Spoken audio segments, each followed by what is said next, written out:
MMA Rants and Raves, George Rush St-Pierre versus Anderson Silva. Guys, if this fight ever happened, it would probably be just as much as any other fight. One of the most anticipated matchups and highly sought by all fans as much as any other fight, probably in mixed martial arts history. Now, if the fight ever does happen, I'm going to break it down, and the best way to do that is to really look at both fighters, all their skills, what they've done in the past, match up those skills, and see where they have an edge. Look at the holes in both of fighters' games, and just make a solid prediction of what likely would be the result. Now, this is a very hard thing to do in mixed martial arts, of course, because how many times have we seen fighters get upset? It's happened many times. But if someone has an edge, there's usually more of a chance that that fighter will win. So this is what we're going to do. Let's look at both fighters from an unbiased perspective, see what they have, and match it up. Let's start with Brazilian jiu-jitsu. Advantage, George St-Pierre. In my opinion, he's a better Brazilian jiu-jitsu fighter. I'll tell you why. Because GSP has only been submitted once in his career. Anderson Silva has been submitted twice. And he's been submitted by two guys who are journeymen. They're basically unknown in mixed martial arts. Maybe they're known, but they're lower caliber fighters. He got caught in a triangle choke by a guy named Deju Takazi, some kind of Japanese mixed martial artist. And he also got caught in a very famous, embarrassing fight. It was some kind of flying scissor heel hook. Never heard of anything like that, but if you look at it, you'll see what it looked like. It was really embarrassing, but you know, it can happen to anyone. It happens to the best. And he got caught. This guy also, he's a journeyman. I mean, I really haven't heard of the guy. I think they're both Japanese mixed martial artists. Not 100% sure because I don't know who these guys are.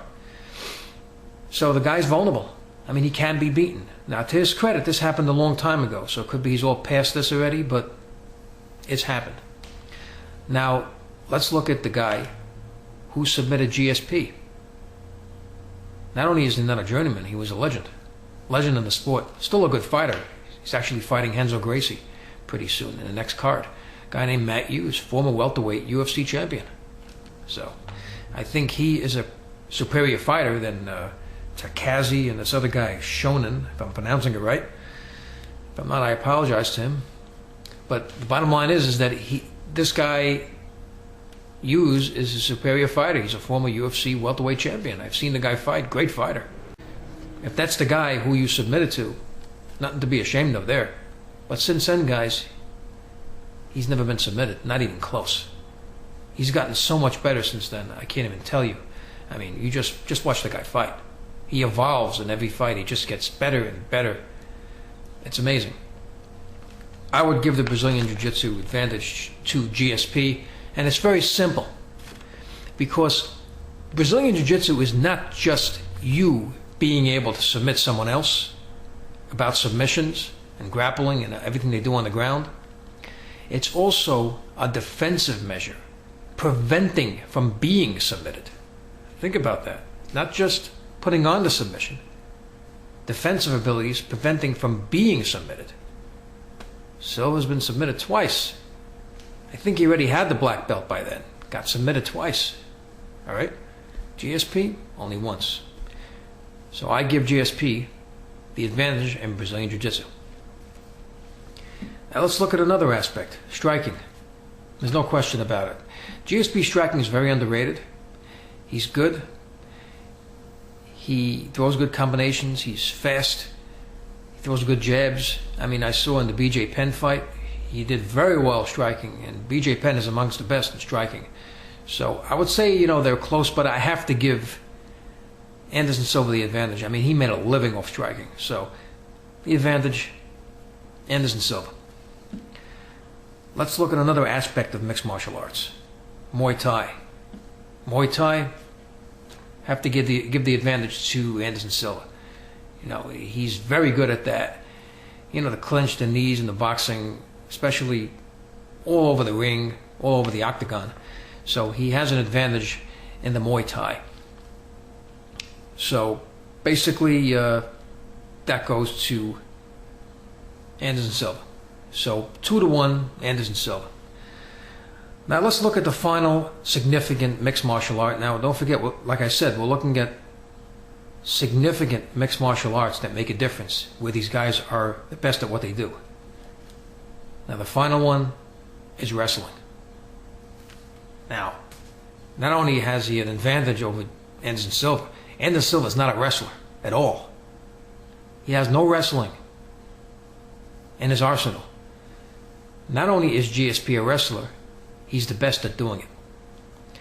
Now, not just as a pure wrestler, or only as a pure wrestler. There are a lot of good wrestlers in mixed martial arts. He goes for the takedowns with explosiveness and quickness. I just saw it in the Hardy fight. You would think that you would have to eat a punch, maybe a kick. Hardy never had a chance to put one on. He had to try a takedown defense to brace himself, because him being taken down is considered defeat. If you get taken down by him, grounding and pounding, it can end the fight. So you have to focus more on the takedown defense rather than try to punch or kick him to prevent him from getting you down and maybe hurt the guy. So I mean, it's a strategy that it's like a last second thing that you have to do while you're fighting. You either do a takedown defense and possibly prevent him from taking you down, or hit the guy and make him pay for it. But there's just no time. He's already got you. Before you know it, he's got it locked on. He's got a body lock, he's got a leg lock, and he's going to take you down. So he has that advantage coming into all the fights. And he's doing it to everyone. He took down Hardy without a problem. And that is the deciding factor, ladies and gentlemen. Anderson Silva is not going to have any answer to that. He is going to be taken down, and GSP will be able to take him down. And I'm going to tell you why. Because one of the most interesting fights that Anderson Silva has fought was against Dan Henderson.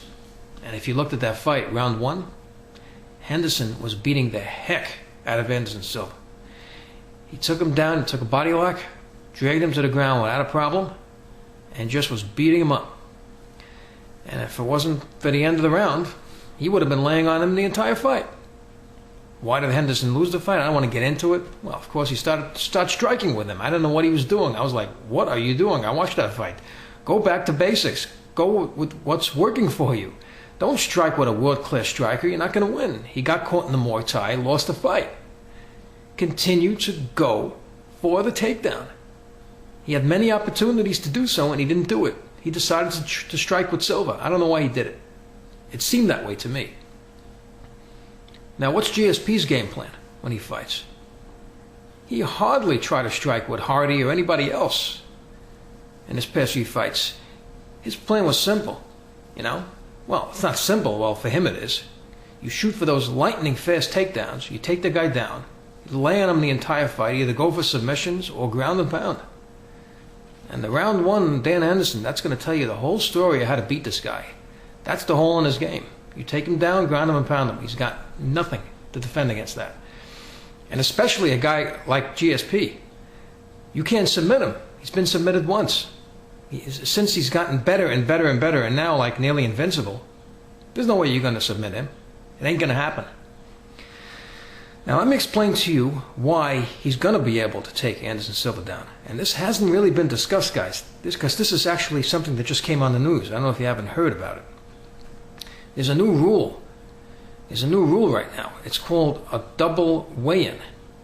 It used to be that the guys weighed in when they introduced the fight to the fans, that they had to cut weight, and when they cut the weight, that was the weight at that time that they had to go in, and then by the time fight time comes around, it's much later, and you can pack on more pounds, because the weigh-in is already a thing of the past. But now they're passing a new rule. The Nevada Athletic State Commission, as a matter of fact, I don't know if it's Nevada, I heard it was in Massachusetts or something like that, maybe it's certain states, but I think it's happening all over. And they take it seriously too. I think there's penalties. They can cancel the fight, take his purse away. This weigh-in thing, this double weigh-in thing is serious. You have to meet the weight requirement of your prospective weight class right by the night of the fight. So you know what that means? Anderson Silva, he's been entering fights at 205, over 200 pounds. He's not going to be able to do that. He's going to have to enter the fight at about 185, 187 pounds. Now, as we well know, GSP has no problem getting up to that weight and is extremely dominant at that weight. Just look what happened in the Hardy fight. His takedowns were unbelievable. I mean, his wrestling ability in that fight really showed more than any other fight. He just took down Hardy at will. So think about it. You put these two fighters together and they're both 185. I don't see how GSP can have any problem taking down Anderson Silva, especially if Henderson can. I think GSP is faster than Henderson. When he shoots for the takedown, it's just lightning speed. I mean, before you know it, you're on the ground already. And that's all he has to do to win this fight. And that's basically going to negate everything. He's not going to sit and strike with this guy. He's going to look for an opening and shoot like lightning speed for that takedown, and he's going to take him down. So that's the defining mixed martial art, because what we're doing here is using the process of elimination. You look at all the mixed martial arts that these two fighters have, and this is the one that reigns supreme. And you know what? In my opinion, wrestling, out of all mixed martial arts, is the most important of all the mixed martial arts that any fighter can have. And it's proof. I mean, fighters have become legends because of it. Look at Randy the Natural Couture, one of the greatest mixed martial artists to ever step foot in the octagon. Look at guys like Brock Lesnar. I mean, all he does is lay on guys and just beat the heck out of them. He's the UFC Heavyweight Champion. So, wrestling can really get you far. And then, of course, GSP. Two of the title holders right now are pure wrestlers. So that's a very important aspect. I mean, everything I've discussed here shows you that wrestling will be the defining factor in this particular fight. And the only thing that Silva has, he's got to somehow force this into a stand-up. If he can do that, then he'll probably win the fight. Now let's look at the two fighters athletically. Let's start with Anderson Silva. Very good shape. And his cardio shows it.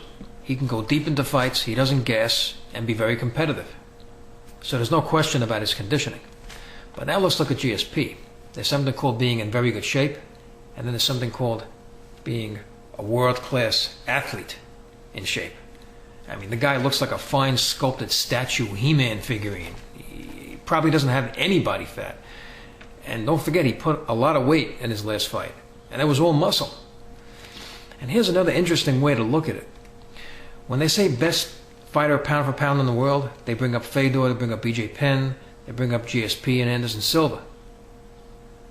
What if I would tell you who's the best pound for pound athlete in mixed martial arts?